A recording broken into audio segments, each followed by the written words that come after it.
ए point है, तो ए point के कोऑर्डिनेट्स देने के बजाय वो तुमसे क्या कह देगा कि भाई ए पॉइंट का जो पोजीशन वेक्टर है वो 2i माइनस जे प्लस के है। तो इनडायरेक्टली वो क्या कहना चाहता है कि इस ए पॉइंट के कोऑर्डिनेट क्या है, 2 माइनस 1 और जो भी है प्लस 1। सर मारा वेक्टर्स तुम्हारे कैसे होते थे, फ्री वेक्टर्स। फ्री वेक्टर्स माने क्या होता था कि उनको तुम पैरेलली कहीं भी शिफ्ट कर सकते हो, उस वेक्टर में कोई भी चेंज नहीं आएगा। याद आ रहा है पक्का, ठीक है ना। फिर हम लोगों ने बात किया था कि तीन पॉइंट्स कोलिनियर होने के लिए क्या कंडीशन होंगे। तीन पॉइंट्स मतलब समझ गए, तीन पोजीशन वेक्टर्स अगर तुम्हें दे दिए जाए तो तीनों पॉइंट्स कोलिनियर होने के लिए क्या कंडीशन होगी। तीन पॉइंट्स के कोलिनियर होने के लिए क्या कंडीशन लगाओगे, b minus a vector will be collinear with c minus b vector. तो b minus a will be equal to lambda times of c minus b। याद है, अगर दो वेक्टर्स अगर तुम्हारे नॉन कोलिनियर हैं और X A vector plus Y B vector का सम कितना था, 0, तो क्या कह सकते थे, तो एक्स और वाई दोनों तुम्हारे कैसे होंगे, 0 होंगे। और अगर दो वेक्टर अगर नॉन कोलिनियर हैं, एक लैम्डा 1 और एक म्यू 1 है और एक lambda 2 A vector plus mu 2 B vector है, तो सीधा कॉम्बिनेशन कंपेयर कर सकते हैं। Lambda 1 will be equal to lambda 2, mu 1 will be equal to कितना, म्यू 2। फिर हम लोगों ने बात किया था कोप्लेनर वेक्टर्स की। कोप्लेनर वेक्टर्स मतलब होता क्या था, एक ही प्लेन में लाई करने वाले वेक्टर्स को हम लोग क्या नाम देते थे, कोप्लेनर वेक्टर्स नाम देते थे। अगर मैं तुम्हें तीन वेक्टर्स अगर दे दूं तो कैसे पता करोगे कि वो कोप्लेनर है कि नहीं है। अगर मैं तुम्हें तीन वेक्टर्स अगर दे दूं तो कैसे पता करोगे कि वो कोप्लेनर है कि नहीं है, सीधा उनका डब्बा चेक करेंगे, अगर उनका डब्बा 0 है तो वो कोप्लेनर है, डब्बा 0 नहीं है तो कोप्लेनर नहीं है। अगर तीन वेक्टर्स अगर कोप्लेनर हैं तो ए बी सी वेक्टर्स को मैं कुछ अच्छे फॉर्म में लिख सकता था। वो अच्छा फॉर्म क्या था, अगर A B C are coplanar तो क्या लिख सकते हैं, A vector sorry C vector can be written as linear combination of other two vectors. समझ में आ रहा है। तो अगर एबीसी कोप्लेनर है then C vector can be written as lambda A plus mu B, या फिर लैम्डा टाइम्स ऑफ कितना, A plus mu times of कितना, बी। एक ही बात है दोनों। आ रहा है नहीं आ रहा। तीन अगर नॉन कोप्लेनर वेक्टर्स अगर हैं और X A vector plus Y B vector plus Z C vector का सम कितना है, 0 है, तो मैं क्या कह सकता हूं, तो एक्स वाई जेड तीनों उस केस में तुम्हारे क्या होते थे, 0 होते थे। आ रहा है पक्का, थोड़ा बताया, कोई दिक्कत तो नहीं। चलो आगे चले अपन, आगे चले। चलो तो ये हमने बात किया कोप्लेनर वेक्टर्स की। अगला हम बात करते हैं थोड़ा सा, ठीक है, addition of two vectors. Addition of two vectors, दो वेक्टर्स का एडिशन। तो दो वेक्टर्स का एडिशन करने के कितने तरीके होते हैं, दो वेक्टर्स को अगर हमें ऐड करना है तो तुम्हारे पास कितने तरीके होते हैं, दो तरीके होते हैं। पहला क्या होता है, ट्रायंगल लॉ। सेकंड क्या होता है, parallelogram law. Parallelogram law, vector addition करने के दो तरीके होते हैं, एक ट्रायंगल लॉ और एक पैरेललोग्राम लॉ। ट्रायंगल लॉ क्या कहता है कि अगर ये एक वेक्टर है ए वेक्टर, ये एक वेक्टर है बी वेक्टर, तो मुझे अगर ए प्लस बी वेक्टर चाहिए ज्योमेट्रिकली तो क्या करूंगा, ए वेक्टर है बी वेक्टर है, ज्योमेट्रिकली मेरे को ए प्लस बी वेक्टर निकालना है तो क्या करूंगा, बिल्कुल। तो ट्रायंगल लॉ क्या कहता है, पहले तो एक का हेड, एक वेक्टर का हेड और एक का टेल एंड एक का टेल मैच करो। तो जरा देखो, ये वेक्टर तो ऐसे ही रहेगा, चूंकि बी वेक्टर फ्री वेक्टर है तो इसको मैं पैरेलली शिफ्ट कर सकता हूं। बोलो दोस्तों, तो ये ए वेक्टर है, इसको हमने पैरेलली शिफ्ट किया तो ये क्या हो गया, बी वेक्टर। याद है वेक्टर्स को हम पैरेलली शिफ्ट कर सकते हैं। अब एक वेक्टर का हेड और दूसरे वेक्टर का टेल मैच कर गया, तो सीधा क्या करो, एक के टेल और दूसरे के हेड को ज्वाइन कर दो, तो ये जो वेक्टर आएगा यही तुम्हारा क्या होगा, ए प्लस बी वेक्टर होगा। ट्रायंगल लॉ क्या कहता है कि अगर तुम्हें दो वेक्टर्स का सम अगर करना है तो पहले एक का हेड और दूसरे का टेल मिलाओ, फिर इसके टेल को इसके हेड से ज्वाइन कर दो, वही तुम्हारा दोनों का एडिशन वाला वेक्टर होगा।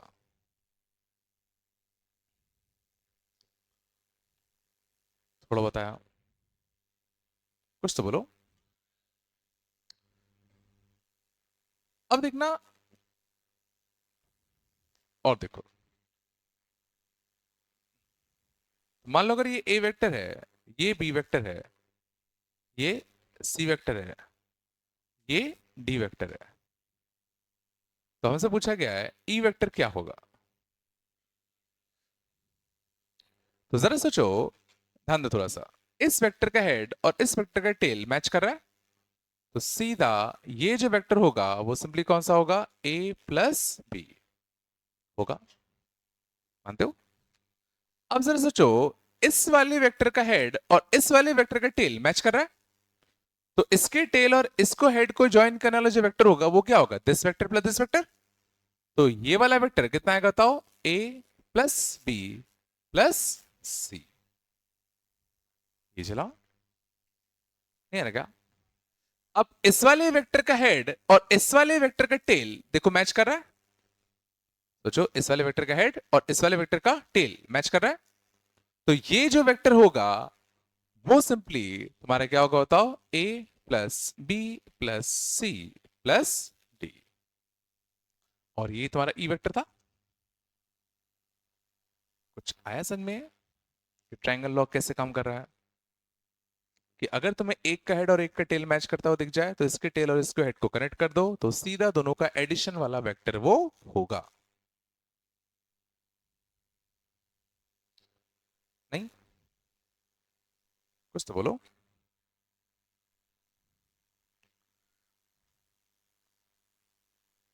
सच में?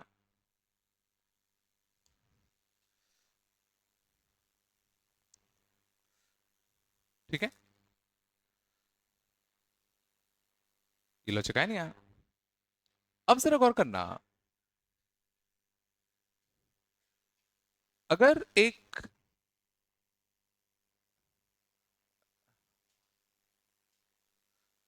अगर कुछ ऐसा होता ए प्लस बी और सी, मान लो एक क्लोज लूप है, मान लो क्या है, एक अपना क्लोज्ड लूप,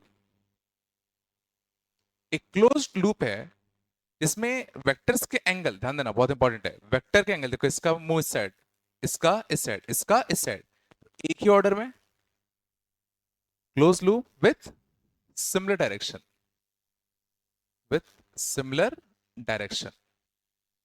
ठीक है ना, देख रहे हो, इसका मुंह इस साइड, इसका इस साइड, इसका इस साइड, सेम साइड चल रहा है। अब जरा यहां गौर करो, ये अगर ए है, ये अगर बी है, तो इस वाले वेक्टर का हेड और इस वाले वेक्टर का टेल मैच कर रहा है, तो इसके टेल और इसके हेड को अगर तुम ज्वाइन करते, तो ये जो वेक्टर आता वो क्या आता, ए प्लस बी वेक्टर आता। कौन सा वाला, येलो वाला। आता नहीं आता? और क्या सोच पा रहे हो कि A plus B vector C vector का जस्ट नेगेटिव है, सी वेक्टर का जस्ट नेगेटिव है। तो यहां से हमें क्या मिला कि A plus B plus C हमारा क्या होगा, 0। और ये एक बहुत ही काम का रिजल्ट है, कि कभी भी अगर तुम्हें क्लोज्ड लूप में पॉलीगॉन दिख जाए, क्लोज्ड लूप में अगर तुम्हें पॉलीगॉन दिख जाए विथ सिमिलर डायरेक्शन, ना डायरेक्शन बहुत इंपॉर्टेंट है, देखो सबकी डायरेक्शन एक जैसी है, तो इस केस में अगर ये ए होता, ये बी होता, ये सी होता, ये डी, ये ई और ये एफ, तो सीधा A plus B plus C plus D plus E plus F सबका सम क्या था, 0 आता। शायद लॉजिक समझ में आ गया होगा। ये ए है, ये बी है, तो ये प्लस बी बनता, ये प्लस बी प्लस सी, ये plus B plus C plus D, ये A plus B plus C plus D plus E, जो कि माइनस एफ के बराबर होता। ये बता तू क्या, सच्ची बताओ, ये आया नहीं आया? पक्का आया कि अगर क्लोज लूप में बहुत सारे वेक्टर्स अगर हैं किसी भी मैग्नीट्यूड के, फर्क नहीं पड़ता, बट अगर क्लोज लूप बनना चाहिए और सबका डायरेक्शन एक जैसा होना चाहिए, तो सबका सम कितना आएगा, सीधा 0।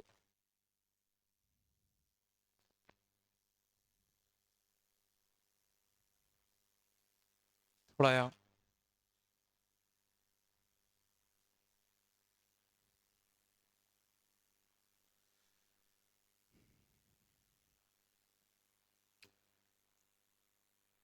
आगे चले।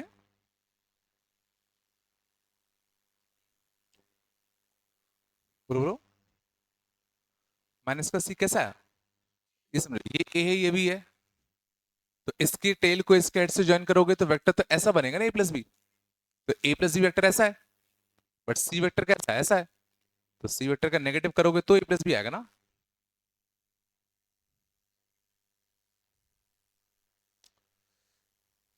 थोड़ा बताया। चलो अब इस पर दोबारा आते हैं।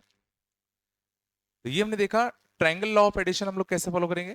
तो एक के हेड को एक के टेल से मिलाओ, फिर इनको चिपका दो, है ना। आगे चले। अगला इंपॉर्टेंट कंसेप्ट, पैरेललोग्राम लॉ। तो पैरेललोग्राम लॉ की मदद से हम दो वेक्टर का एडिशन कैसे करते हैं। कि अगर तुम्हें दो वेक्टर का दे दिए जाएं तो पैरेललोग्राम लॉ की मदद से तुम कैसे ज्योमेट्रिकली रिप्रेजेंट करोगे ए प्लस बी कौन सा है। तो सिंपल सी बात है, पैरेललोग्राम लॉ में और ट्रायंगल लॉ में डिफरेंस क्या है कि पैरेललोग्राम लॉ में तुम्हें टेल से टेल मिलाना है।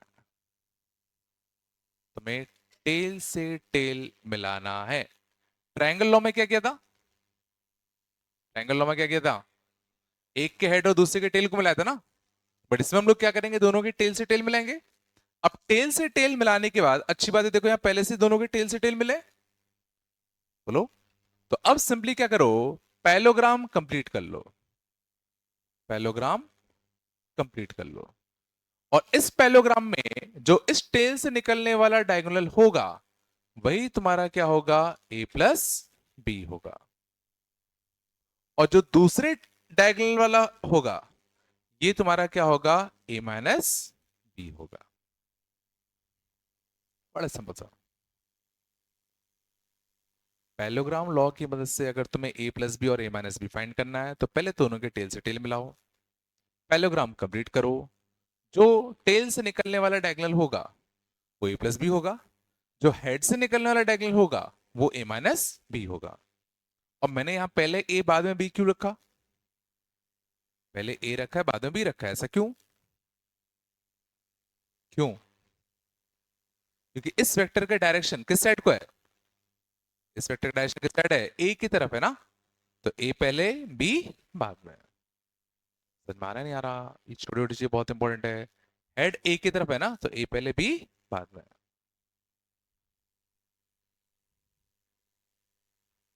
बस अगर तुम इन बेसिक्स पे थोड़ा सा अच्छे से फोकस करोगे तो आगे बहुत कम दिक्कत आएगी।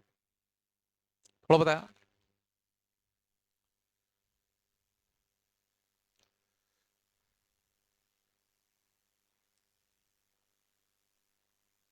हाँ ना, कुछ तो बोलो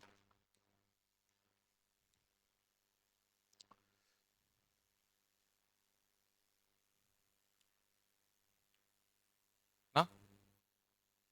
चला आगे।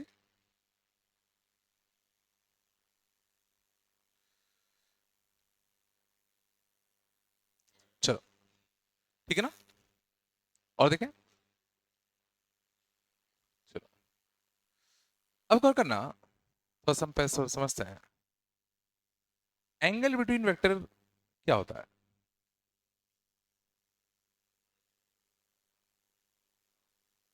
एंगल बिटवीन वेक्टर हम कैसे डिफाइन करें? एंगल बिटवीन वेक्टर्स ज्योमेट्रिकली बात चल रही है अभी। एंगल बिटवीन वेक्टर्स हम ज्योमेट्रिकली कैसे पहचाने? तो सिंपल सा सवाल है मेरा एक। जैसे मान लो अगर ये एक इक्विलेटरल ट्रायंगल है, इक्विलेटरल ट्रायंगल है, ये ए वेक्टर है, ये बी वेक्टर और ये सी वेक्टर है। अगर तुमसे पूछा जाए find angle between a and b, notation समझ मारा है? इसको हम लोग क्या कहते हैं, angle between a and b. तो क्या बोलोगे? बोलो। ये अगर तुम्हारा एक इक्विलेटरल ट्रायंगल है और मैं तुमसे पूछूं ए और बी वेक्टर के बीच का एंगल बताओ, तो क्या बोलोगे? समझ रहा है? तो ये आंसर तुम्हारा आता है 120, ना कि 60। और ये तुम समझोगे इसकी डेफिनेशन से। Angle between vector is angle between two vectors if there are tail to tail joint or head to head joint,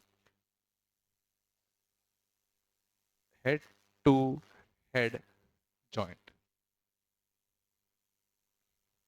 अगर दो vectors head to head joint है या टेल टू टेल जॉइंट है, तो उसके उनके बीच का जो एंगल आता है उसी को हम एंगल बिटवीन वेक्टर्स कहते हैं। और एंगल बिटवीन वेक्टर थीटा शायद समझ में आ रहा हो कि 0 हो सकता है और मैक्स टू मैक्स कितना हो सकता है, पाई।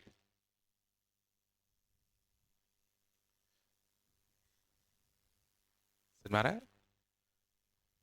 तो अगर दो वेक्टर्स के बीच का तुम्हें एंगल निकालना है तो बहुत जरूरी, पहले दोनों के टेल से टेल मैच करो, फिर उनके बीच का एंगल निकालो। तो अब जरा इसी एग्जांपल पे आओ। क्या हमें ए और बी के बीच में एंगल निकालना था, तो क्या ए और बी के बीच में एंगल ये होगा? क्या ए और बी के बीच में एंगल ये वाला एंगल बोलोगे? क्यों? क्योंकि यहां पे इसका हेड और इसका टेल मैच हो रहा है। तो अभी हमें इसको थोड़ा सा रिस्ट्रक्चर करना पड़ेगा। तो अगर मैं इसको थोड़ा सा रिस्ट्रक्चर करूं तो इस बी को मैं पैरेलली शिफ्ट कर सकता हूं, क्योंकि ये एक फ्री वेक्टर है।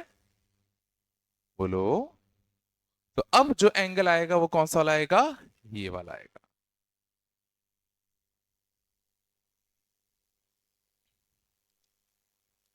समझ में आया? हमें एंगल निकालना था किसके बीच में? ए और बी के बीच में। तो मैंने पूछा क्या ये एंगल ए और बी के बीच में एंगल कहलाएगा क्या? तो हमने देखा भाई इसका हेड है इसका टेल है, तो भाई एक हेड और एक टेल है तो एंगल हम लोग ऐसे डिफाइन नहीं करते। उसके लिए मैं क्या चाहिए? दोनों की टेल से टेल मैच करने। तो मैंने क्या किया? इस बी को पैरेलली शिफ्ट कर दिया। अब दोनों की टेल से टेल मैच कर रहे हैं। तो अब इनके बीच में जो एंगल होगा उसको हम लोग क्या नाम देंगे? एंगल बिटवीन वेक्टर्स नाम देंगे। और ऑब्वियसली इनके बीच में दो एंगल है, एक 120 और एक 240। बट चूंकि हमने एंगल 0 से 180 के बीच में डिफाइन कर रखा है, इसलिए आंसर क्या होगा तुम्हारा? 120 वाला। बिल्कुल नहीं आएगा। थोड़ा बताया, कुछ तो बोलो यार।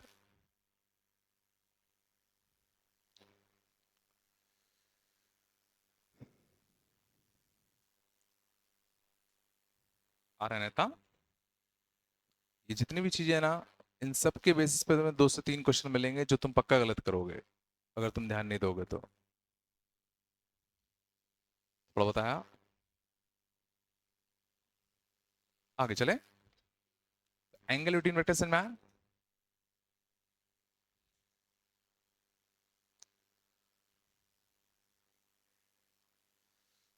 चलो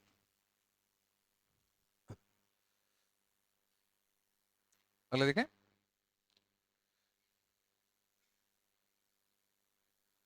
मैग्नीट्यूड ऑफ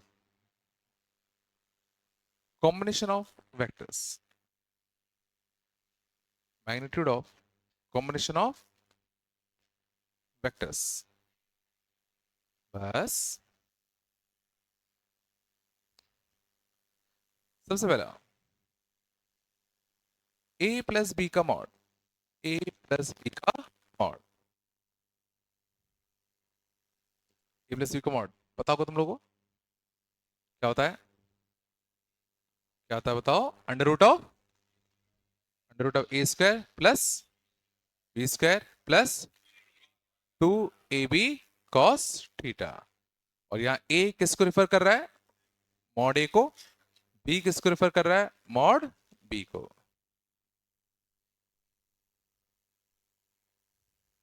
कोई दिक्कत नहीं। और a माइनस बी का मॉड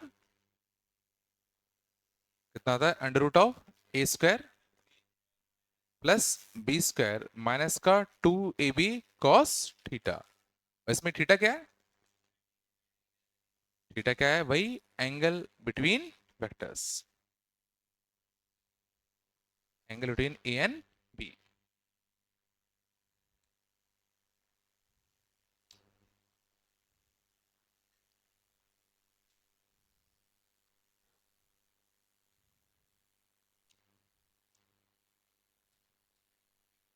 पक्का?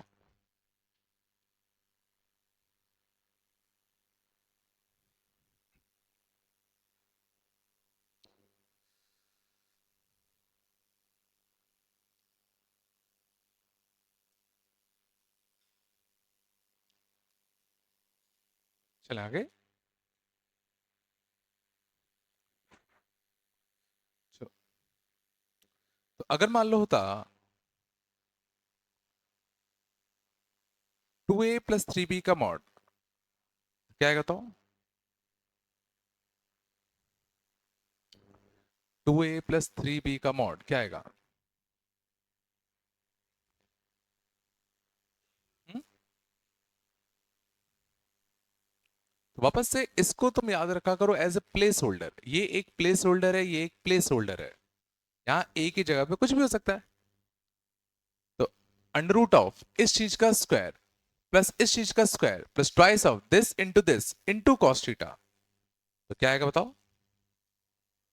अंडर रूट 2a का होल स्क्वायर, तो 4a square, 9b square, 2ab, तो 12ab कॉस थीटा। और इस बार बताओ थीटा क्या होगा? इस बार थीटा क्या होगा? क्या theta angle between a and b होगा? सोच के बोलना। तो एक्चुअल में होना क्या चाहिए था? Angle between 2a and 3b। सोचो ये होना चाहिए था, बट सोचो दोनों चीज सेम है। क्या ए को 2a से कर दोगे और बी को 3b से कर दोगे तो इनके बीच में एंगल बदल जाएगा क्या? सोचो ए और बी, अब इसको 2a कर दिया, इसको 3b कर दिया, तो इनके बीच में एंगल तो वही रहेगा। आ रहा है ना?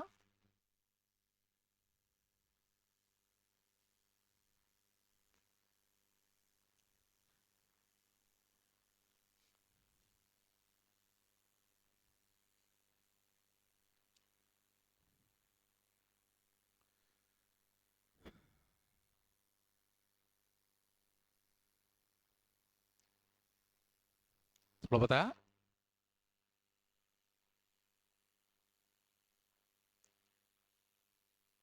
चलो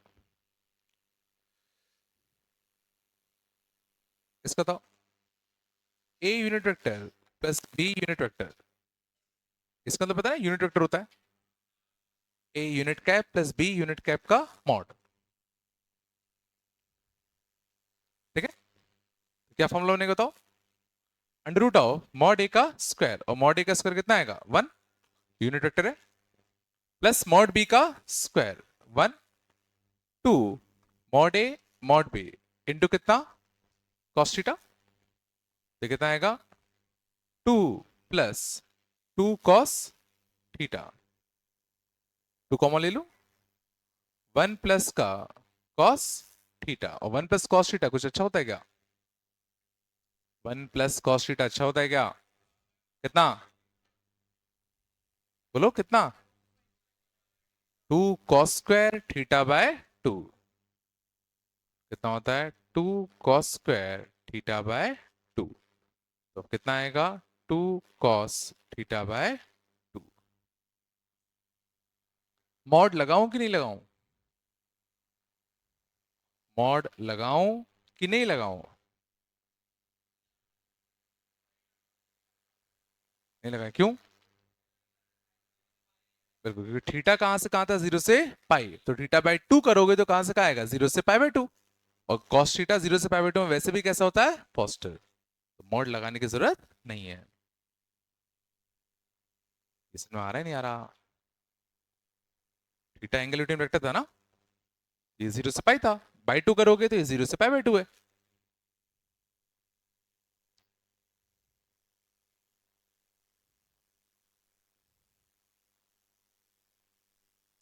ठीक है ना? तो ये दोनों रिजल्ट तुम्हें याद रखना है। ठीक है ना? यूनिट वेक्टर का प्लस का और यूनिट वेक्टर के माइनस का। इस केस में क्या फॉर्मूला बनता होता हूं? Mod A square plus mod B square minus 2 mod A mod B. बोलो कॉस थीटा, तो कितना बनेगा? 2 कॉमन ले लूं, 1 माइनस का cos theta, 1 minus cos theta कितना होता है?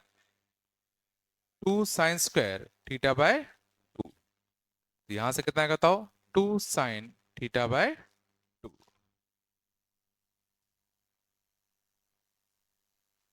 याद रहेगा?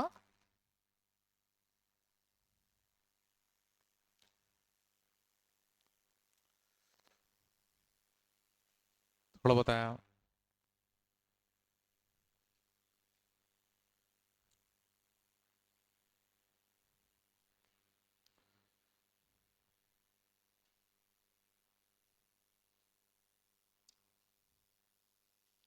सच में आ रहा है? कुछ तो बोलो यार। आ रहा है ना?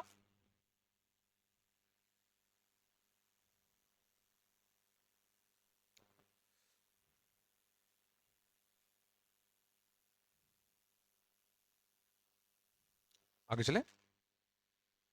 ठीक है, तो हमें कॉम्बिनेशन ऑफ वेक्टर्स का मॉड्यूलस निकालना आया। तो दो फॉर्मूले सीखे, एक प्लस का और एक माइनस का। ये आते कहां से हैं? अभी हम लोग एक दो दिन में सीख जाएंगे। अभी के लिए याद रखो। बोलो कोई दिक्कत नहीं? बस बेटा। अगले ना, डायरेक्शन कोसाइन। ये पढ़ा है सर ने क्या? Direction cosine.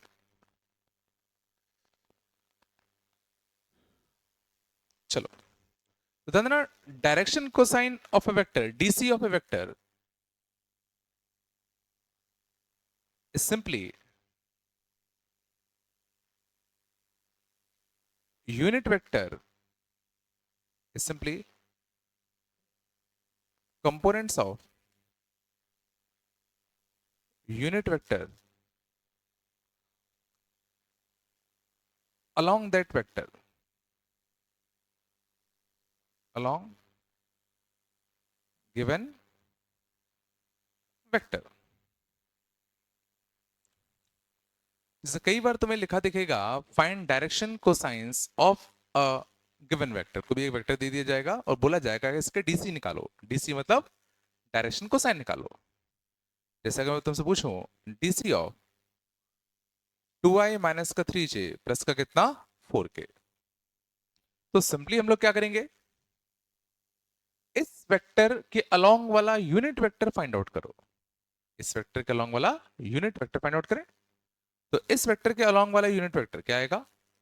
2i माइनस का 3j प्लस का 4k। और किसी भी वेक्टर के अलोंग वाला यूनिट वेक्टर कैसे निकालते हैं? उसके मैग्नीट्यूड से कर दे दो डिवाइड। तो 16 9 25 और 4 रूट 39, ये डिवाइड दे दिया। तो इसके जो कंपोनेंट्स हैं, इसके जो कंपोनेंट्स होंगे वही क्या होंगे? इस वेक्टर के डायरेक्शन कोसाइन होंगे। और इससे कंपोनेंट है क्या?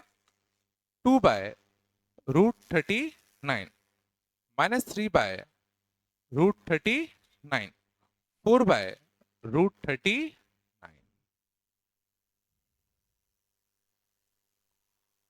समझाया?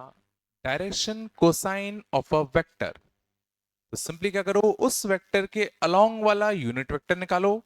उसके जो कंपोनेंट्स होंगे आई जे और के के जो कंपोनेंट्स होंगे वही उस वेक्टर के डायरेक्शन कोसाइन कहलाते हैं। सॉरी सॉरी सॉरी, रूट 29 आएगा।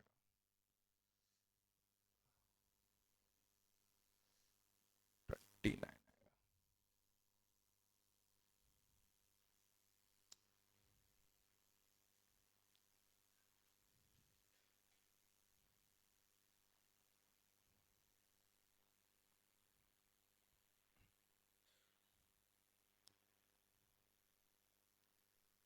बात नहीं करो।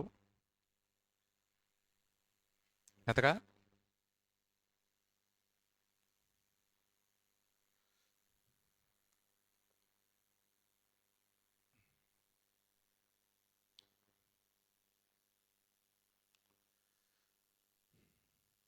चलो डायरेक्शन कोसाइन समझ में आया? डायरेक्शन कोसाइन क्या होता है? तो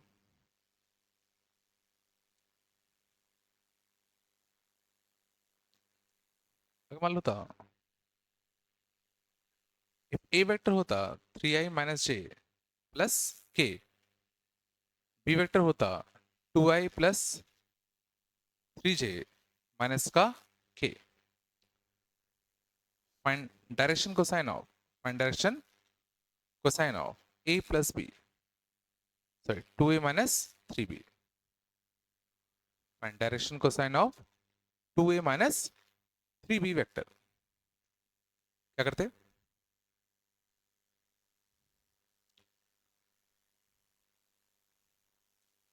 direction cosine of 2a minus 3b vector क्या करते? तो पहले तो सिंपली क्या करते हैं, 2a minus 3b vector find out कर लें। तो 2a माइनस का 3b वेक्टर, इसका 2 गुना में से इसका 3 गुना करके घटा दें, तो 6 माइनस का 6 0, बोलो माइनस का 2 माइनस का 9, तो माइनस का 11j, बोलो 2k और कितना 3k ऐड होता प्लस का कितना 5k। यानी यहाँ और डायरेक्शन कोसाइन की अगर बात करें तो डायरेक्शन कोसाइन क्या आएगा, इसके मैग्नीट्यूड से डिवाइड दे दें तो 121 और कितना 25, बोलो तो 146, तो कितना आएगा -11 बाय अंडर रूट ऑफ कितना 146, सॉरी पहला तो 0 आएगा और दूसरा कितना आएगा 5 अपॉन अंडर रूट ऑफ 146। इसका डबल करो, इसका 3 गुना करो, सेपरेट कर दो, है ना?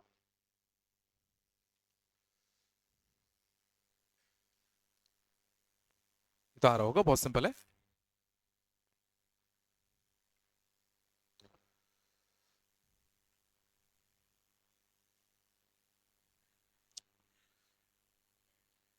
थोड़ा बहुत चला पक्का?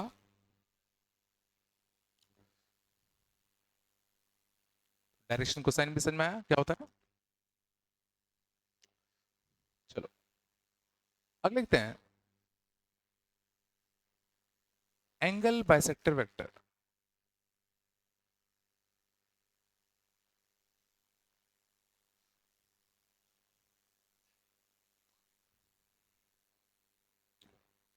अगर दो वेक्टर्स दिए हैं ए और बी, तो अगर हमें एक वेक्टर चाहिए जो उन दोनों वेक्टर के एंगल बाइसेक्टर के अलोंग हो, बहुत ही अच्छा कंसेप्ट है। बात नहीं बेटा, ये ए वेक्टर और ये क्या है बी वेक्टर, तो हमें एक ऐसा वेक्टर चाहिए जो दोनों के एंगल बाइसेक्टर के अलोंग हो, तो वो वेक्टर कैसे निकालें?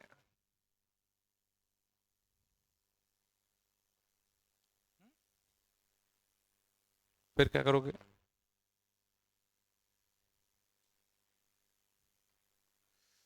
देखना बहुत ही अच्छा कंसेप्ट है। चलो तुम लोग दिमाग लगाना, मैं हिंट देता हूं। मान लो अगर ये एक ब्लॉक है, ये हॉरिजॉन्टल प्लेन है ना, ग्रेविटी नहीं है, हॉरिजॉन्टल प्लेन के ऊपर रखा हुआ ब्लॉक, यहां से तुम एक फोर्स लगा रहे हो F1, यहां से तुम एक फोर्स लगा रहे हो F2, तो इस ब्लॉक का जो मोशन होगा वो किसके अलोंग होगा? इस ब्लॉक का जो मोशन होगा वो किसके अलोंग होगा? दोनों फोर्स के जो रिजल्टेंट फोर्स आएगा उसके अलोंग होगा। ये सोच पा रहे हो? अगर यहां से दोनों हाथों से अगर मेरे को खींचोगे तो जो मेरा मूवमेंट होगा वो किस डायरेक्शन होगा? वो डिपेंड करता है कि किस साइड फोर्स ज्यादा है। अगर इस साइड फोर्स अगर ज्यादा होगा तो मेरा मोशन ऐसा होगा, इस साइड अगर फोर्स ज्यादा है तो मेरा मोशन इस साइड होगा। और अगर सोचो दोनों साइड फोर्स बराबर हुआ तो कुछ ऐसे में इजरा ने क्या कहा, अगर सोचो ये वाला फोर्स अगर ज्यादा होगा तो जो रिजल्टेंट मोशन होगा वो कुछ इस साइड को शिफ्टेड होगा। और सही बात है, F1 और F2 वेक्टर का रिजल्टेंट वेक्टर कुछ इसी साइड तो होगा, होगा। और अगर सोचो F1 ज्यादा होता और F2 कम होता, तो ब्लॉक किस साइड को मूव करता, कुछ इस साइड को। तो अगर हमें ब्लॉक का मोशन एग्जैक्टली दोनों के सेंटर में चाहिए, मतलब दोनों के एंगल बाइसेक्टर के अलोंग चाहिए, तो क्या करूं, दोनों का मैग्नीट्यूड क्या कर दूं, सेम। तो इसका सोचो मोशन फिर एग्जैक्टली इनके एंगल बाइसेक्टर का अलोंग ही होगा। तो दो वेक्टर्स का रिजल्टेंट एंगल बाइसेक्टर के अलोंग कब आता है, जब दोनों वेक्टर का मैग्नीट्यूड कैसा हो जाए, सेम। अब सुनो, अगर दो वेक्टर्स का मैग्नीट्यूड सेम है तो उन दोनों फोर्सेस का रिजल्टेंट फोर्स उन दोनों फोर्सेस के एंगल बाइसेक्टर के अलोंग कितना आएगा। तो ये बताओ कि क्या अगर मैं a प्लस बी अगर कर दूं, तो क्या ये जो रिजल्टेंट फोर्स आएगा ए और बी का रिजल्टेंट फोर्स, क्या वो इसके अलोंग होगा, पूछ रहा हूं, क्या इसके अलोंग होगा। डिपेंड करेगा कि ए और बी का मैग्नीट्यूड सेम है कि डिफरेंट है। लेकिन अगर मैं दोनों को यूनिट वेक्टर बना दूं और अब दोनों को ऐड करूं, तो दिमाग लगाओ, अगर मैंने दोनों वेक्टर को यूनिट वेक्टर बना दिया और फिर दोनों का रिजल्टेंट फोर्स निकाला, तो अब तो सोचो दोनों का मैग्नीट्यूड सेम है, तो इसका जो रिजल्टेंट आएगा वो पक्का इसके अलोंग आएगा। और चूंकि हमें इसके अलोंग एक वेक्टर चाहिए था, तो उसका मैग्नीट्यूड कुछ भी हो सकता है। लैम्डा समझ में आया? हमें तो एंगल बाइसेक्टर के अलोंग एक वेक्टर चाहिए था, तो उसका लेंथ ये भी हो सकता था, ये भी हो सकता था, ये भी हो सकता है, कुछ भी हो सकता है। तो लैम्डा तो सिंपली क्या कर रहा है, बस लेंथ को ही तो चेंज कर रहा है। नहीं यार, लग नहीं रहा। तो ये पहले मैंने क्या किया, दोनों वेक्टर्स को इक्वल मैग्नीट्यूड का बनाया, फिर उन दोनों का क्या निकाल लिया, रिजल्टेंट। चलो बेटा मधुर, खड़े हो जाओ और बाहर जाओ, जाओ उसको भी लेके जाओ, जाओ ना बेटा यार, जाओ जाओ जाओ, जल्दी निकलो, निकलो, कुछ हो नहीं सकता तुम्हारा, कितना भी बोलो बेकार ही होता है। हाँ, मैंने बोला खड़े हो जाओ, और जो कर रहा है उसको भी लेके जाओ, चलो जल्दी निकलो, जल्दी निकलो यार, जाओ, कोई मतलब नहीं है।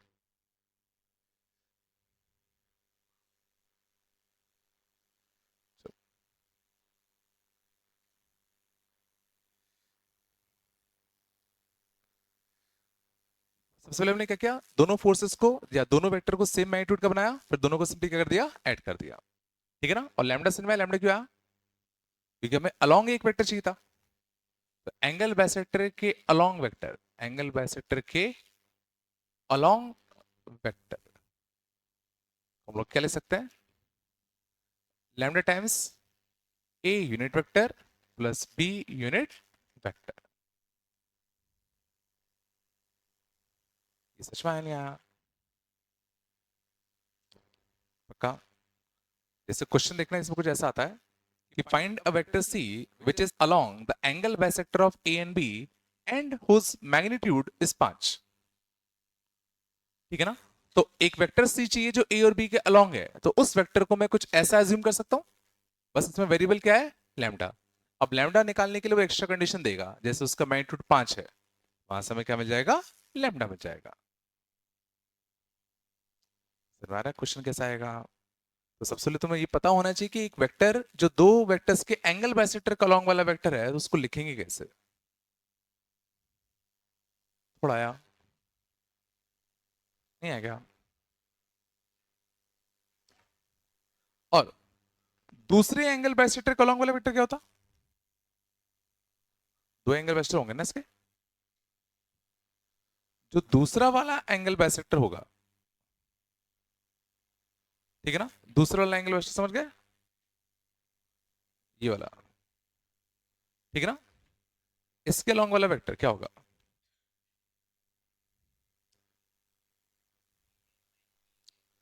बिल्कुल। तो ये तुम्हारा क्या है, बस बी था, ये तुम्हारा क्या था, ए था। तो ऑब्वियसली ये वाला जो होगा वो तुम्हारा कितना होगा, माइनस ए होगा। बोलो। तो इस वेक्टर और इस वेक्टर का जो एंगल बाइसेक्टर हमें वही तो चाहिए। तो कैसे करूं, कैसे करूं? इस वेक्टर और इस वेक्टर के एंगल बाइसेक्टर का लॉन्ग जो वेक्टर हमें वो चाहिए, कैसे निकालूं? तो सिंपली दोनों को इक्वल मैग्नीट्यूड का बना दो, और दोनों को इक्वल मैग्नीट्यूड बनाने का तरीका क्या होता है? दोनों के मैग्नीट्यूड से क्या दे दो, डिवाइड, और फिर दोनों को क्या कर दो, ऐड कर दो, फिर दोनों को क्या कर दो, ऐड।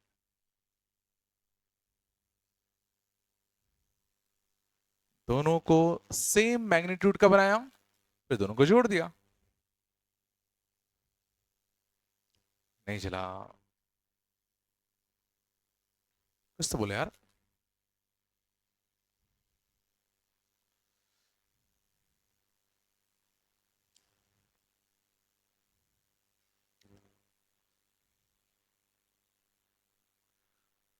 थोड़ा बताया। अभी तक की पूरी थ्योरी समझ में आई? क्या क्या हुआ?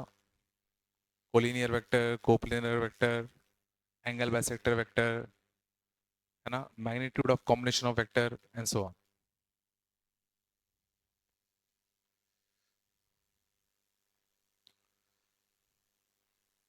सच में आ गया? चला आगे।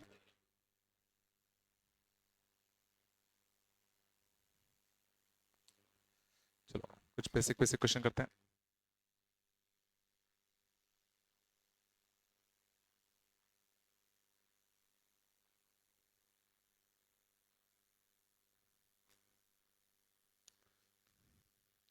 थोड़ा बताया।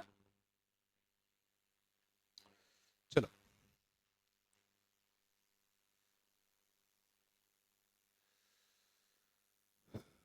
बोलो क्या करें। ए वेक्टर दे रखा है, बी वेक्टर दे रखा है, सी वेक्टर दे रखा है। Then a unit vector in the direction of A minus b plus c. Unit vector along this vector, क्या करूं? तो पहले a minus b plus c निकाल लें। तो ए माइनस का बी प्लस सी निकाल लें। तो इसमें से इसको घटाओ, इसको ऐड कर दो। इसमें इसको घटाओगे माइनस आई प्लस आई, तो कितना आएगा, जीरो आई। इसमें इसको घटाओ, जीरो, और इसको ऐड कर दो, तो ये कितना आएगा, जीरो जे। इसमें से इसको घटाओ और इसको ऐड कर दो, माइनस के। तो a माइनस बी प्लस सी कितना आ गया, माइनस का के। तो आंसर क्या होगा? आंसर क्या होगा?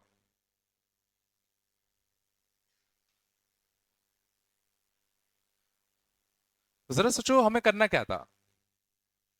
यूनिट वेक्टर निकालना है इसके अलोंग, और ये वेक्टर आया कितना, माइनस के। तो माइनस के वेक्टर के अलोंग एक यूनिट वेक्टर क्या क्या हो सकता है, प्लस के और माइनस के। समझ में आया? नहीं आया क्या? वैसे कायदे से माइनस के आना चाहिए था सिर्फ, वहां सिर्फ सिर्फ माइनस के आना चाहिए था। गलत है, सिर्फ माइनस के आएगा, क्योंकि डायरेक्शन बदल जाएगी ना, प्लस के कर दिया तो सिर्फ माइनस के होगा। ठीक है ना? ये गलत दिया है। आ रहा है नहीं आ रहा? आगे चले। क्या करोगे, इनको छापोगे क्या? चलो बस।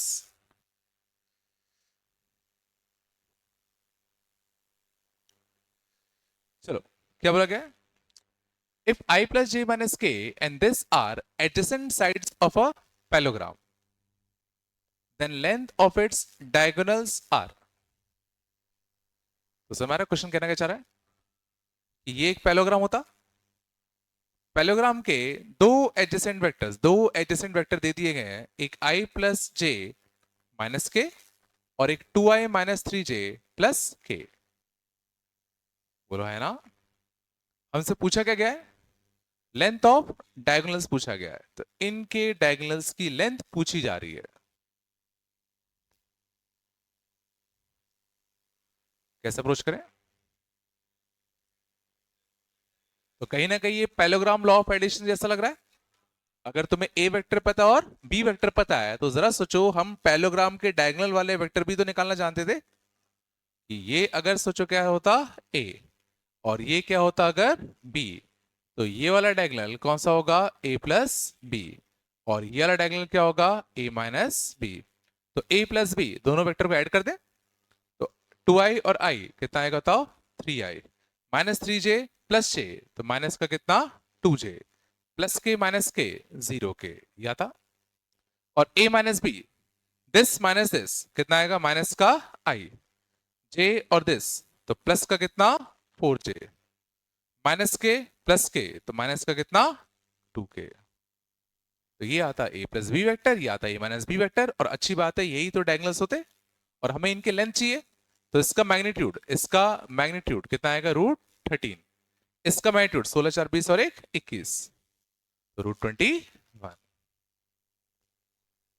माया कौन सा रहा है बॉम्बे।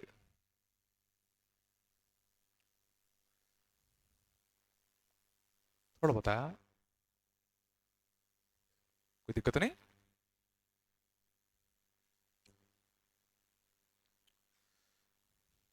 आगे चले।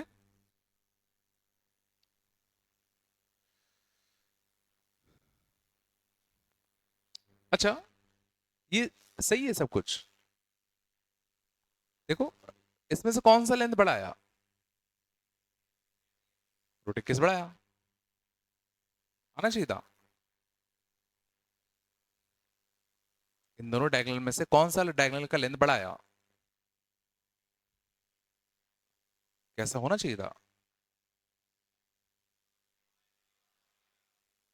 होना चाहिए था। बिल्कुल सही कहा। तो जरा सोचो अगर ऐसा हो रहा है तो मैं कंफर्म कह सकता हूं कि जो पैलोग्राम रहा होगा वो बेसिकली ऑब्ट्यूज वाला रहा होगा। क्यों? क्योंकि अब जरा सोचो मैं अगर पैलोग्राम कंप्लीट करूं कैसा बनेगा, तो टेल से निकलने वाला वेक्टर ए प्लस बी होगा और हेड टू हेड वाला वेक्टर ए माइनस बी होगा। और देखो ए माइनस बी वेक्टर बड़ा है, ए प्लस बी वेक्टर छोटा है, ये तो कंफर्म हुआ। ए प्लस बी वाला छोटा आया था, ए माइनस बी वाला बड़ा आया था। तो तभी तो होगा जब जो ये एंगल बिटवीन वेक्टर होगा वो पक्का कैसा होगा ऑब्ट्यूज। तो क्या मैं इससे कह सकता हूं कि इफ ए प्लस बी का लेंथ अगर बड़ा है ए माइनस बी के लेंथ से, तो मैं कह सकता हूं that angle between a and b is acute. हाँ या ना? अगर a प्लस बी का मॉड बड़ा है a माइनस बी के मॉड से तो a और b के बीच में एंगल एक्यूट होगा। a प्लस बी मतलब ना ये वाला डायगोनल, a माइनस बी मतलब ये वाला लेंथ, तो ये लेंथ इससे बड़ा कब आएगा जब ये जो एंगल होगा वो कैसा होगा एक्यूट होगा। और अगर ये एंगल कैसा हो गया ऑब्ट्यूज, तो देखो a प्लस बी छोटा है a माइनस बी बड़ा है। ये लग नहीं रहा यार, नहीं आया क्या?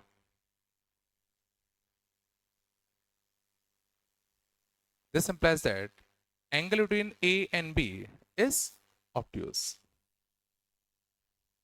और कोई तरीका इसको प्रूव करने का? पैरेललोग्राम लॉ के अलावा और कोई तरीका इसको प्रूव करने का? बिल्कुल। Mod of A plus B क्या होता है, क्या होता है A square plus B square plus 2ab cos theta. और मॉड ए माइनस बी कितना होता है A square plus B square minus का 2ab कॉस थीटा। और अगर सोचो हमें इस चीज को इससे बड़ा करना है, तो देखो ये टर्म दोनों में सेम, बी स्क्वायर दोनों में सेम, यहां प्लस का 2ab cos थीटा, यहां माइनस का 2ab cos थीटा। ये बड़ा कब होगा जब ये क्वांटिटी कैसी आए पॉजिटिव, और ये क्वांटिटी पॉजिटिव कब होगा जब थीटा क्या होगा 0 से 90 के बीच में। और ये क्वांटिटी पॉजिटिव कब आता जब cos थीटा कैसा होता नेगेटिव, और cos थीटा नेगेटिव कब होगा ऑब्ट्यूज में।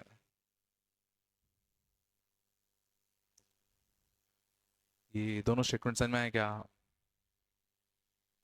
पक्का? कुछ तो बोल दो।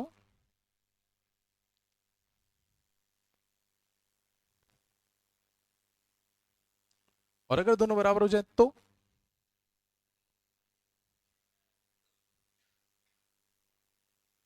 इफ a प्लस b का mod is equal to a minus b का मॉड, इससे हम क्या कमेंट कर सकते हैं, क्या कमेंट कर सकते हैं, that angle between a and b इस कितना 90। सोचो ये और ये बराबर कब आएगा, जब cos थीटा 0 हो जाए। अगर cos थीटा 0 हो गया तो ये टर्म यहां भी मर गया, यहां भी मर गया, तो दोनों में क्या आएगा, under root a square plus B square, under root of a square plus B square. ये कॉमन सेंस बनाओ। दो वेक्टर्स को अगर जोड़ो या घटाओ तो दोनों का मैग्नीट्यूड कैसा है, सेम है। ये तभी हो सकता है जब दोनों वेक्टर्स आपस में कितने एंगल पे हो, 90 एंगल पे हो। अगला नंबर तुम्हारा ही है। हाँ, कुछ तो आज बहुत हो गए तुम। हाँ, चलो यहाँ तक आया, आगे चले, कुछ तो बोलो, ज्यादा हो रहा है क्या, चल रहा है ना, सिंपल सिंपल है, चलो आगे, पक्का ना, चलो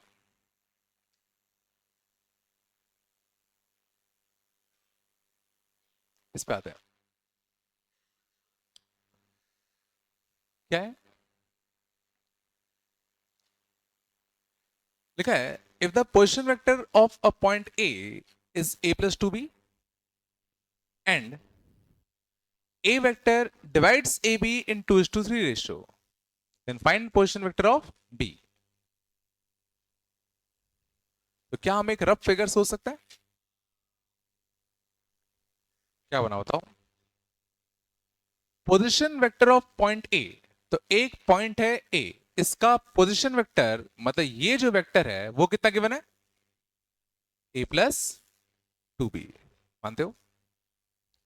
हमें पॉइंट बी का पोजीशन वेक्टर निकालना है, तो मान लो यहां पॉइंट बी होता, हमें इसका पोजीशन वेक्टर निकालना है, ठीक है ना, इसका पोजीशन वेक्टर अपन को नहीं पता। और क्या लिखा है, A divides A vector divides AB in 2:3 ratio, AB को 2:3 रेशियो, बता तो कौन से सेट 2 कौन से सेट 3, कौन से सेट 2 कौन से सेट 3, A से 2 है, B से 3 है, तो 2:3 ऐसा।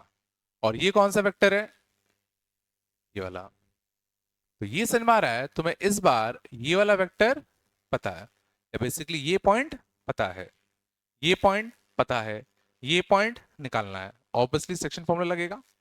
तो सेक्शन फॉर्मूला कैसे लगाऊं, 2 इंटू दिस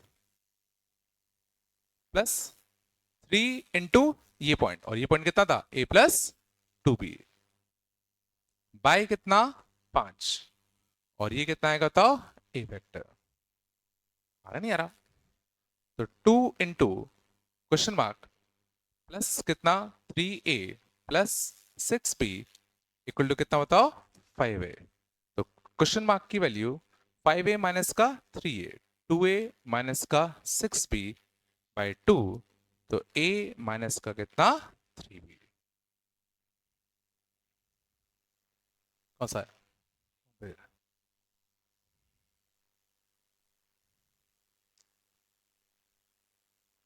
तो देखो अच्छे से समझ में आया। हम्म,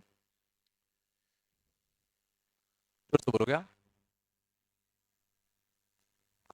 नहीं कुछ नहीं लिखा हो तो इंटरनली मान लो, है ना, सही कह रहे हो, देना चाहिए था। ये नहीं है क्या, कुछ तो बोलो यार। सीधा हम सेक्शन फॉर्मूला लगा सकते हैं, क्यों, क्योंकि मुझे ये पॉइंट भी पता है, ये पॉइंट निकालना है, ये पॉइंट पता है, तो सीधा 2 into this point 3 into this point upon 5, सीधा ये वाला पॉइंट आएगा। फिर हमारा वेक्टर्स में सेक्शन फॉर्मूला कैसे लगा रहे हैं, नहीं आ रहा क्या, पक्का, चलो अगला देखें, if a and b are unit vector and a plus b equal to 1, then find a minus b का mod.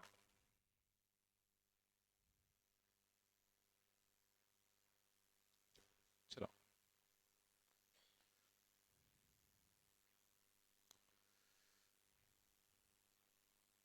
बोलो कैसे करें. तो a प्लस b का मॉड फॉर्मूला क्या बनता है, मॉड ए स्क्वायर, और चूंकि ए और बी कैसे हैं, यूनिट वेक्टर है, तो दोनों का मैग्नीट्यूड कैसा होगा, 1. तो mod under root of a square plus B square 2ab cos theta, और इसके लिए कितनी है 1. तो यहां से कितना आएगा 2 plus 2 cos theta equal to कितना 1. तो cos थीटा इक्वल टू कितना -1/2. तो थीटा इक्वल टू कितना आएगा बताओ, कितना आएगा 120 डिग्री या 2π/3 है ना. तो a माइनस बी का मॉड कैसे निकालेंगे, मॉड ए का स्क्वायर मॉड बी का square minus 2ab cos theta, और cos थीटा अभी अगर हमने निकाला कितना था -1/2.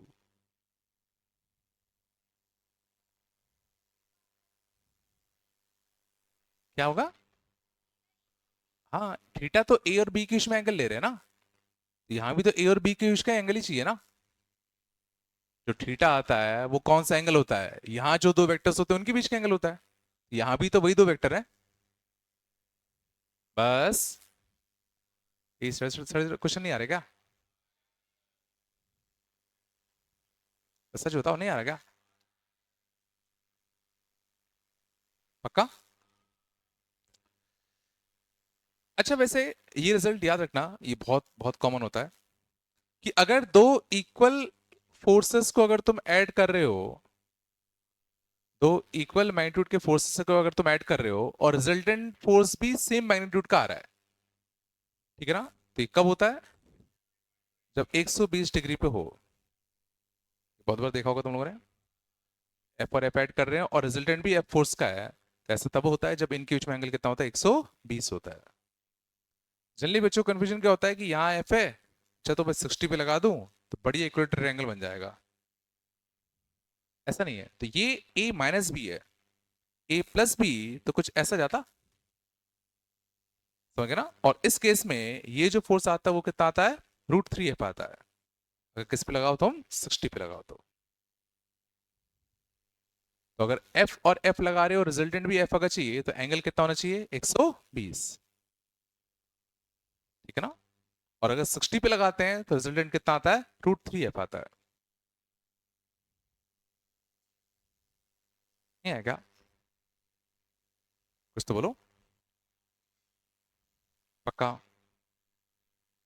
अगला देखें,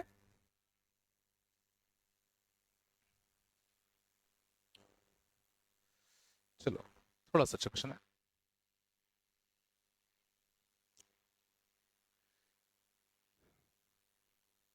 ठीक है, क्वेश्चन को कोशिश करो जितनी जल्दी पढ़ के समझ पाओ, जितना पढ़ते जाओ उतना फिगर सोचते जाओ.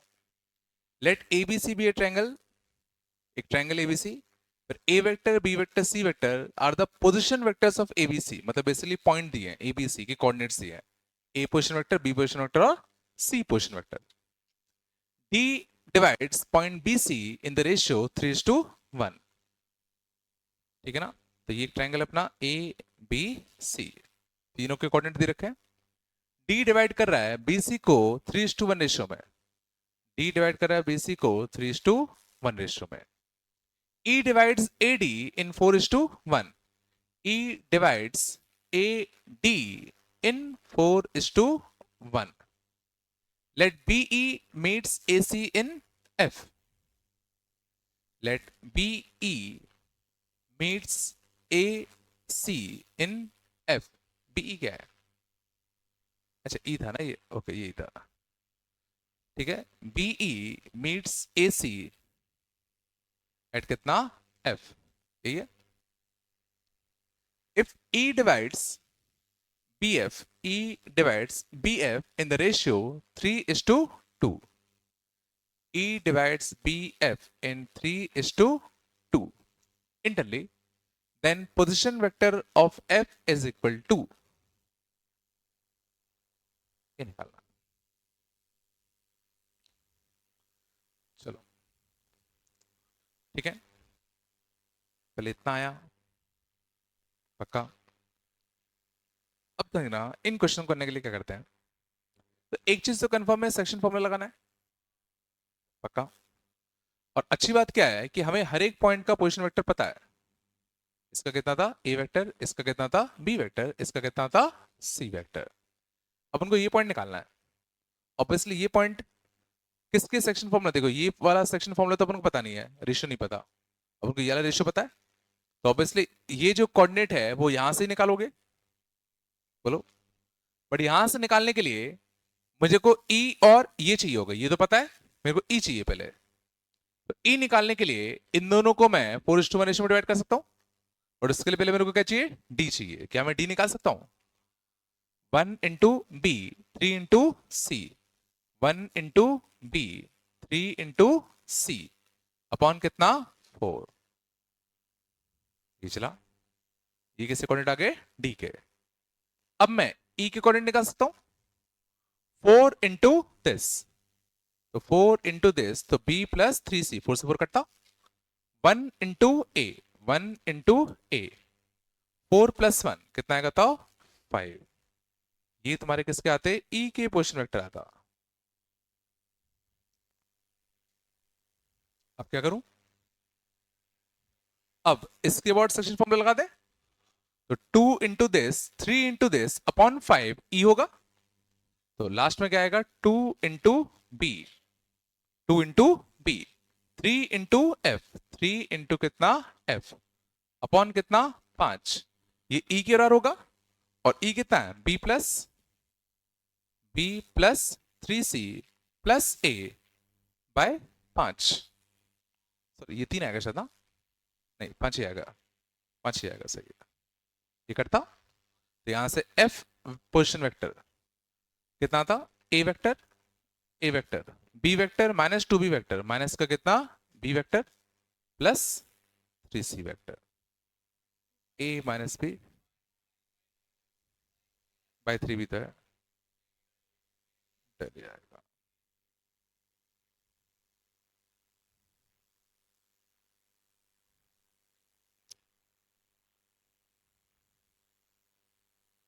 ज्यादा हो रहा है क्या, पक्का ना, चला गए, चलो।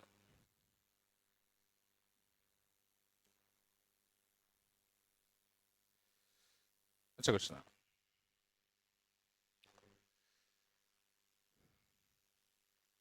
एक ट्रायंगल एबीसी है,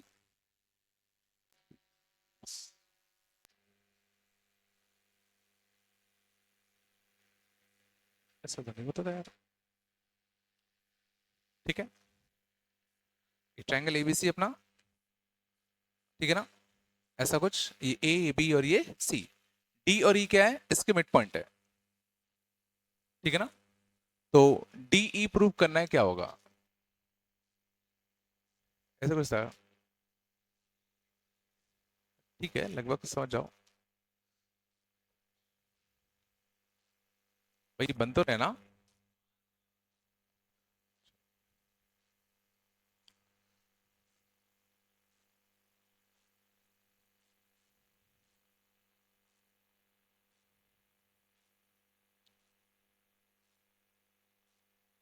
कैसे जगह कैसे बनाया,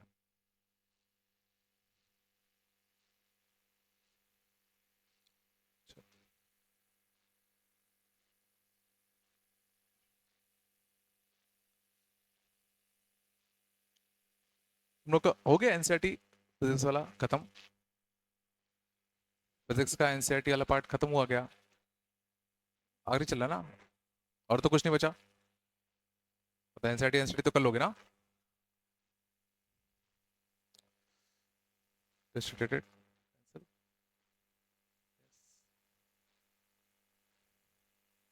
बट मुझे लग नहीं रहा ले पाएगा ये, सेव नहीं हुआ होगा क्या, हाँ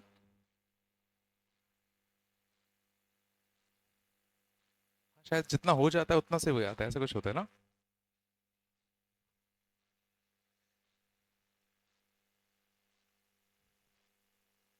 तो कितना टाइम लगा रहा है?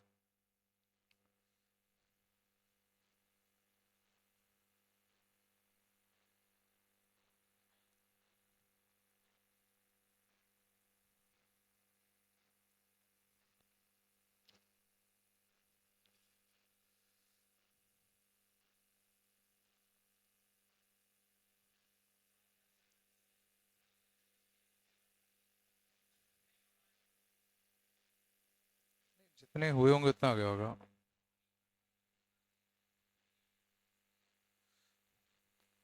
चलो ठीक है। क्या था? एक ट्रायंगल एबीसी अपना, ध्यान देना। DEF are mid points of side BC, CA और AB, इनके मिड पॉइंट्स है। Vector AD is equal to, vector AD is equal to, पूछा गया क्या होगा। चलो ठीक है, क्या करो तो।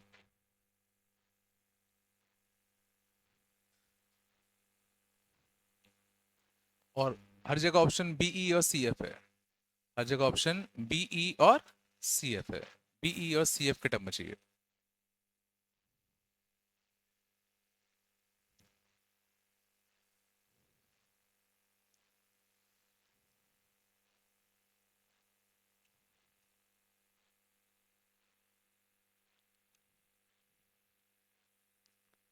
हम्म,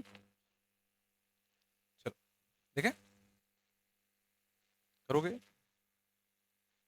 कोशिश कर लो, तो दिमाग लगाओ। BE और CF के टर्म में लाना है AD को।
चलो क्या,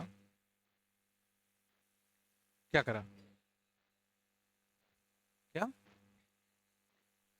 इसको AD को लिखते AB प्लस AC बाई 2, बिल्कुल सही बात है। CA प्लस CB बाई 2, तो उसको चेक कर लिया, बिल्कुल सही क्या। चलो देखना, देखो अब इन टाइप के क्वेश्चन में ये मुझे कहीं भी नहीं पता कि A, B और C का पोजीशन वेक्टर क्या है, कहीं दिया है क्या, कहीं दिया है क्या। तो इनमें सबसे इंपॉर्टेंट स्टेप क्या होता है, consider any point as origin, consider any point as origin. क्योंकि उसने कहीं भी नहीं दिया कि किसका पोजीशन वेक्टर क्या है, कुछ भी नहीं है, तो मैं क्या कर रहा हूं, किसी भी एक पॉइंट को ओरिजिन मान लूं, और ऐसे पॉइंट को मानता हूं जो बार बार यूज हो रहा हो, इसी को मैं ओरिजिन मान लूं। और अगर मैं इसको ओरिजिन मान रहा हूं तो इसका पॉइंट मैं ए पोजीशन वेक्टर मान लूं, और इसका पॉइंट मैं बी पोजीशन वेक्टर मान लूं।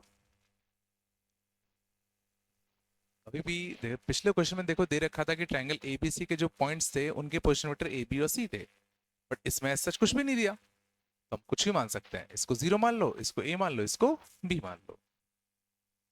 पहला स्टेप आया। अब हम हर चीज को ए और बी में निकालने की कोशिश करते हैं। तो जरा सोचो, ये 1:1 है, तो डी के कोऑर्डिनेट में निकाल सकता हूं ए प्लस बी बाई टू। बोलो आया। तो बेसिकली हमें ए प्लस बी बाई टू निकालना है। अब बीई निकालते हैं। क्या मैं बीई वेक्टर निकाल सकता हूं क्या? बीई वेक्टर, बी से ई की तरफ। तो बीई वेक्टर मतलब ये वाला वेक्टर हो गया। ये वाला वेक्टर कैसे निकालूं? ये वेक्टर कैसे निकालूं? सीधा वेक्टर क्या होता है? This point minus this point, यही तो होता है। ये पॉइंट तो मेरे को पता है। क्या ये पॉइंट पता है क्या? ये पॉइंट निकाल सकते हैं। ये 1:1 मिड पॉइंट ही तो है। तो 1 इंटू बी, 1 इंटू 0/2। तो ये पॉइंट कितना का बताओ? b/2 होना भी चाहिए था।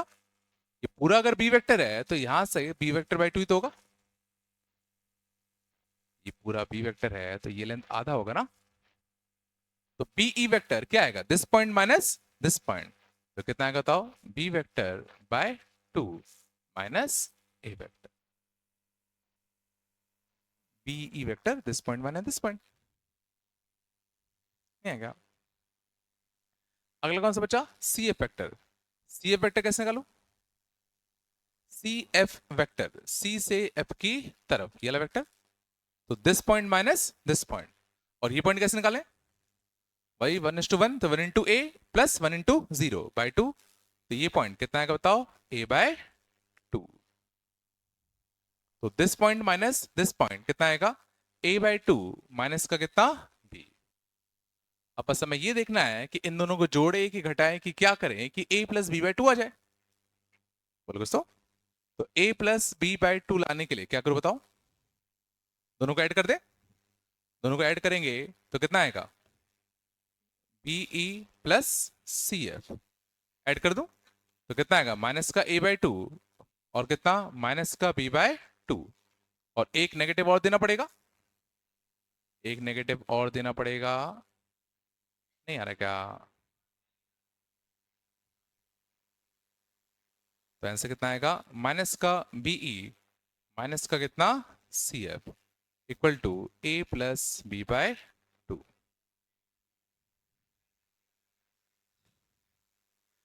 क्या हो गया? क्या क्या? ये माइनस a/2 है ना। बट हमें क्या चाहिए था? हमें तो a प्लस b/2 चाहिए था ना, तो एक नेगेटिव देना पड़ेगा ना। देखो, क्वेश्चन इंपॉर्टेंट नहीं है, लॉजिक समझो। सबसे पहला स्टेप बहुत इंपॉर्टेंट, कि अगर कुछ ना दिया हो तो हम किसी भी एक पॉइंट को क्या मान सकते हैं? ओरिजिन। और बाकी को मैं लिख दिया, इसको लिख दिया ए और इसको मान लिया बी। अब पूरे क्वेश्चन को हम ए और बी के टर्म में सॉल्व करेंगे। तो हमें निकालना क्या था? निकालना क्या था? एडी निकालना था। तो मुझे निकालना क्या है? a प्लस b/2, ये निकालना है। फिर मैंने बीई निकाला, फिर मैंने सी एफ निकाला। फिर देखा कि क्या करा जाए कि मुझे a प्लस b/2 मिल जाए। नहीं आया। हाँ। कैसे? कैसे? कैसे वही तो पूछ रहा हूँ। A B plus B plus C F close loop का बन रहा है। वो फील्ड देखो आता है आंसर आने के बाद। हाँ। शांत।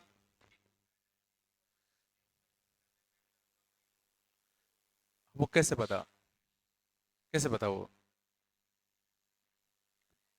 क्या वो तो फिगर तो मैंने तो अच्छा बना दिया था। नहीं, तरीके पे जाओ, तरीका सीखो, वो ज्यादा इंपॉर्टेंट है। समझ में आया सही तरीका क्या है? चलो आगे चलें। चलो अगला क्या है? अच्छा, वो ने रिपीटेड ले लिया उसने, तो दोबारा इंपोर्ट करना पड़ेगा।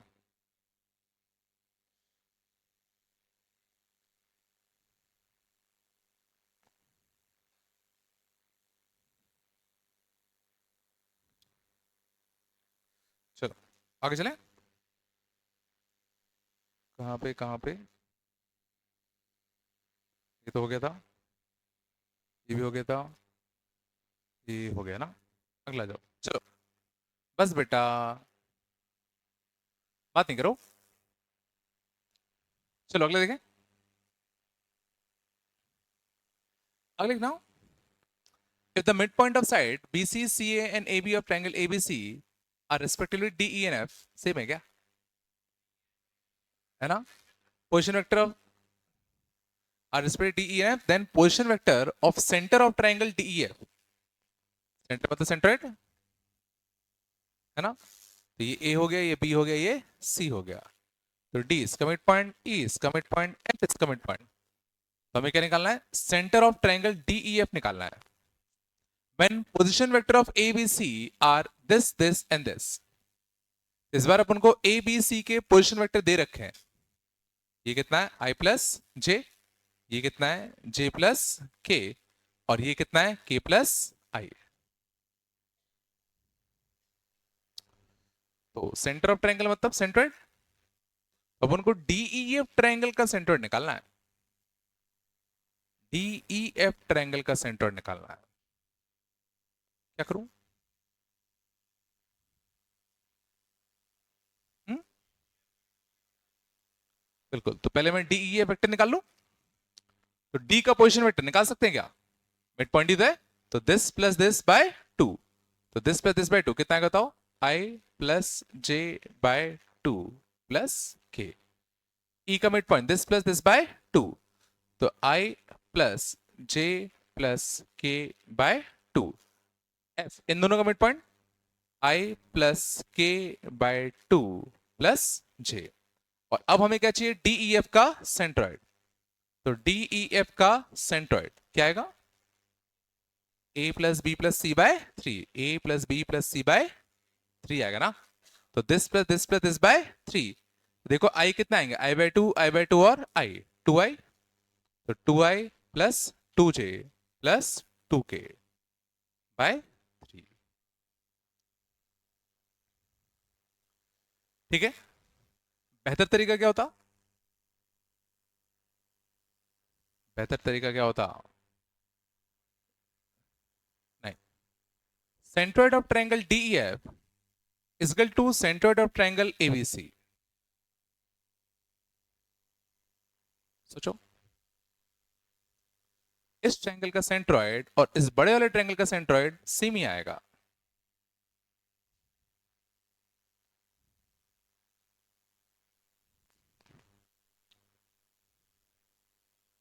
फील कर पा रहे हो? ऐसा सोचो, अगर ये ABC होता मान लो, तो ABC होता तो इसका सेंट्रोइड कितना आता? A plus B plus C by 3 आता, ये था। और अगर ये ABC है तो ये क्या आता? A plus B by 2, B plus C by 2, C plus A by 2। फिर इन तीनों का ऐड करोगे तो भी तो A प्लस बी प्लस सी आएगा। सोच लो। तो सीधा DEF का सेंट्रोइड निकालने के लिए सीधा इसका सेंट्रोइड निकाल लेते, एक लाइन में आया था।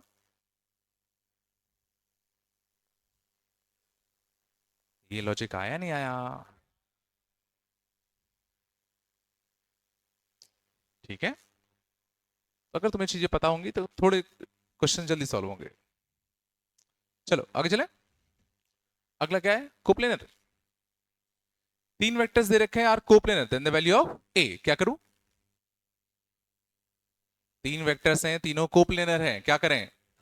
उनका डब्बा 0 होगा, तो 2 माइनस 1 1, 1 2 और माइनस का 3, 3 A और कितना 5। इसका डब्बा कितना होगा? 0।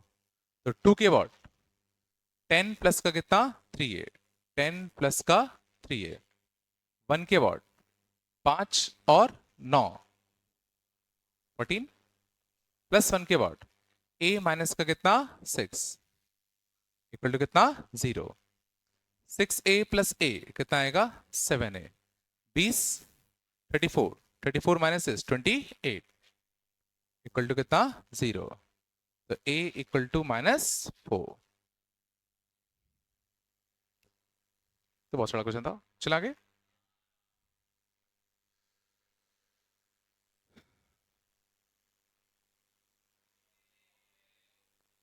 बॉम्बे अभी दिखा था, इस पर जाओ।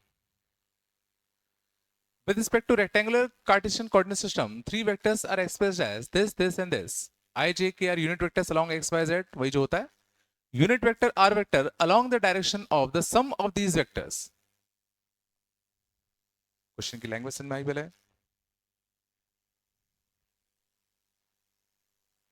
देखो सबसे पहले तुम्हें जितनी जल्दी तुम पढ़ के लैंग्वेज समझ पाओगे उतनी क्वेश्चन जल्दी सॉल्व होगा. बिना पेन उठाए आंसर बता दो. ठीक है ना. तो पूछा क्या गया है. Unit vector along the direction of sum of these vector. तो इन तीनों वेक्टर का सम करो. उस वेक्टर के अलोंग का तुम्हें यूनिट वेक्टर बताना है. इन तीनों का सम करते तो a plus B plus c. A plus B plus c. 4 minus का 3 आई आता. Minus j plus 2j plus का j आता और माइनस का k. और चूंकि यूनिट वेक्टर चाहिए तो इसके मैग्नीट्यूड से क्या देना पड़ेगा. Divide.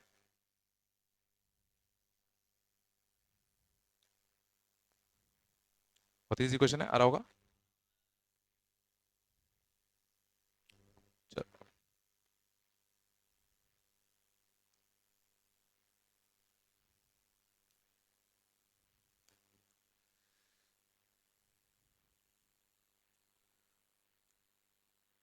Let a vector and b vector be vectors of same magnitude. ठीक है. चलो कैसे करें. हम्म?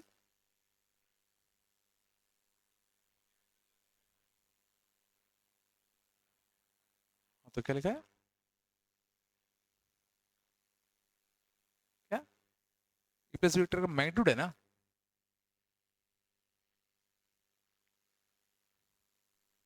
चलो. तो यहां क्या लिखा है. A and b be two vectors of same magnitude. Same magnitude बोलो तो दोनों को के मान ले. और क्वेश्चन को और जल्दी करना हो तो 1 ही मान लो. उसमें देखो कुछ भी नहीं लिखा. सेम कुछ भी हो सकता है. तुम चाहो तो के भी मान सकते हो या 1 भी मान सकते हो. आंसर दोनों से सेम आएगा. नहीं आएगा तो क्वेश्चन गलत है. ठीक है ना. और mod of A plus B. Mod of A plus B जहां ए और बी अगर यूनिट वेक्टर हैं. अभी कुछ देर पहले हम लोगों ने याद किया था. याद है. और mod of A minus B भी हमने कुछ देर पहले याद किया था. कितना आता था. 2 sin थीटा बाय 2. सबके लिए छापते हैं. तो 2 cos theta by 2 plus 2 sin theta by 2 upon 2 cos theta by 2 minus का 2 sin थीटा बाय 2. और इसकी वैल्यू कितनी है. √2 प्लस 1. बोलो. देखो यहाँ 2 से 2 कैंसिल होता. कुछ तो बोलो. अब देखना बड़ा अच्छा है. cos theta by 2 plus sin theta by 2 upon cos theta by 2 minus sin theta by 2. इसका क्या करूं. क्या कंपोनेंटो डिविडेंडो दोनों साइड. हाँ वो भी कर सकते हो. cos थीटा बाय 2 को क्या खोलोगे. बिल्कुल सही कहा. चाहो तो यहाँ पे चलो इसके बाद करने के दो तरीके हैं. एक बच्चे ने सही कहा. हम लोग यहाँ पे कंपोनेंटो डिविडेंडो यूज कर सकते हैं. याद है. यूजिंग कंपोनेंटो एंड डिविडेंडो क्या होता था. Using componendo and dividendo. तो a बाय बी अगर लिखा है तो ऊपर क्या लिखोगे. a plus B. नीचे क्या लिखोगे. a minus B. तो ऊपर इन दोनों का प्लस. इन दोनों का प्लस करोगे तो कितना आएगा. 2 cos थीटा बाय 2. नीचे दिस माइनस दिस कितना आएगा. 2 sin थीटा बाय 2. सेम यहां ऊपर इन दोनों का प्लस. तो √2 प्लस 2. नीचे √2. तो ये कितना आएगा. √2 प्लस 1. और ये कितना आएगा. cot theta by 2. यहां से कितना आ गया. cot theta by 2 equal to √2 plus 1. बोलो. याद है. √2 प्लस 1 अच्छा एंगल होता था. सोचो, टेन 22.5 डिग्री, टेन 22.5 डिग्री कितना होता था? कितना होता था? √2 - 1। बोल कुछ तो। यहाँ पे टेन थीटा बाई टू करोगे तो टेन थीटा बाई टू करोगे तो 1/√2 + 1 आएगा, और 1/√2 + 1 को रैशनलाइज करोगे तो क्या आएगा? √2 - 1। तो थीटा की वैल्यू कितनी आएगी? 45। 45 का था 22.5। अब देखो, ये अगर तुम्हें याद नहीं है तो फंस जाओगे। नहीं है क्या?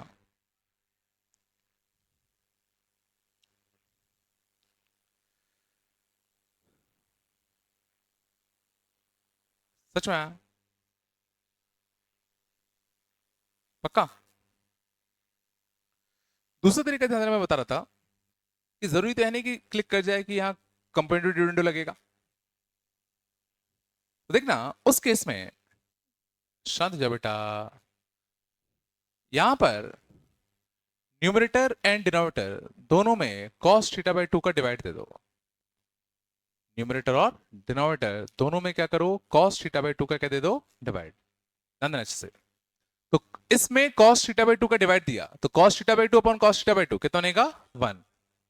sin theta by two by cos theta by two, tan theta by two. यहां पे कितना बनेगा? 1 minus tan theta by two. और ये बड़ा अच्छा लिखा है, tan 45 plus tan theta by two upon 1 minus tan 45 into tan theta by two. tan a plus tan b, 1 minus tan a into tan b। ये किसकी आइडेंटिटी होती है? tan a प्लस b की। पता नहीं आया नहीं आया। कम से कम 50 बार आएगा ऐसा। ऊपर और नीचे cos और sin का एक्सप्रेशन है, तो ऊपर नीचे हमने क्या किया? cos से डिवाइड दिया, तो 1 plus ten upon 1 minus ten. तो tan a plus tan b upon 1 minus tan a into tan b। ये कितना बन गया बताओ? tan of pi by four plus theta by two. और ये कितना है? √2 + 1। और √2 + 1 कब आएगा? जब pi by four plus theta by to कितना होगा? 67.5 डिग्री। तो थीटा बाय टू अभी भी कितना आएगा? 22.5 डिग्री। तो थीटा कितना आएगा? Pi by four. क्योंकि मेरे को याद है, याद होना चाहिए और क्या है। टेन से 22.5 डिग्री कितना होता था? √2 - 1। तो 67.5 डिग्री क्या होगा? √2 + 1 होगा। भाई याद तो है ना?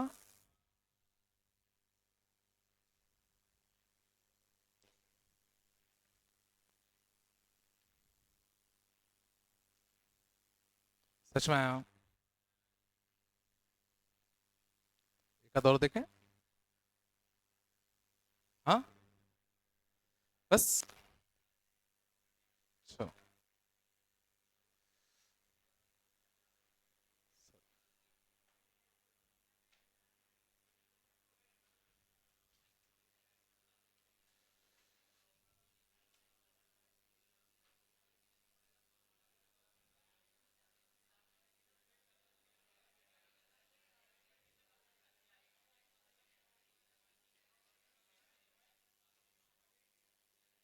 ठीक है। छाप लेना भाई जितने क्वेश्चन है ना।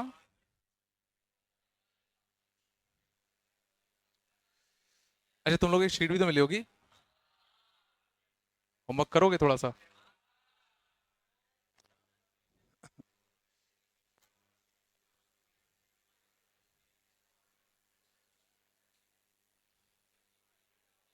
समझ जाओ, होमवर्क में जो शीट मिली है, बस बेटा।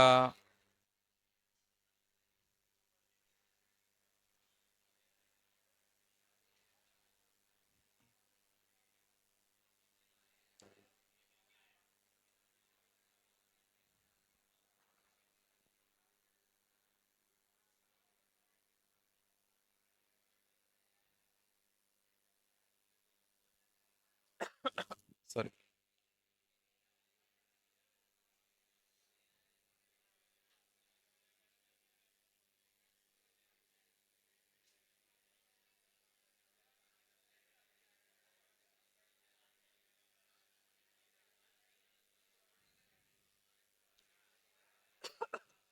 शांत जाओ।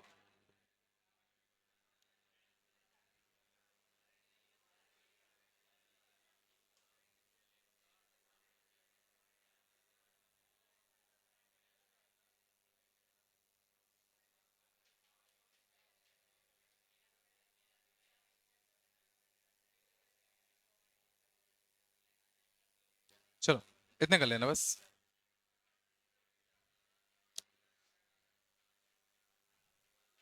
कर लोगे ना? चलो बेटा।